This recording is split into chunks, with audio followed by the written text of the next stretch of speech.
At last, some good news. Private equity's fundraising fortunes may have finally started to reverse. The latest PEI 300 ranking from Private Equity International shows that fundraising growth in the industry is back on track, despite a particularly difficult 2025.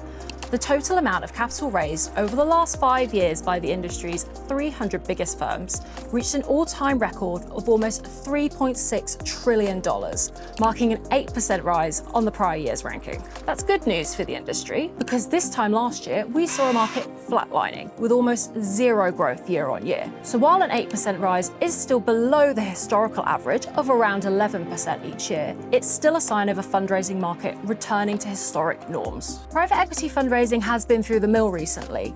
Our latest fundraising report shows that 2025 was the weakest year for PE fundraising since the COVID-19 pandemic, while Q1 this year recorded the weakest quarter for fund closes in 5 years.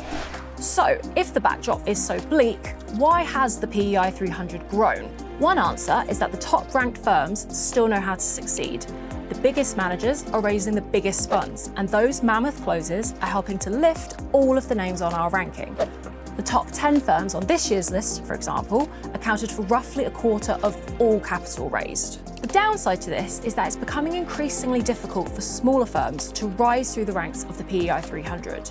To avoid the ranking becoming irreversibly top-heavy in future years, these managers will need to find ways to set themselves apart, or else face a widening gap between those that can succeed and those that can't.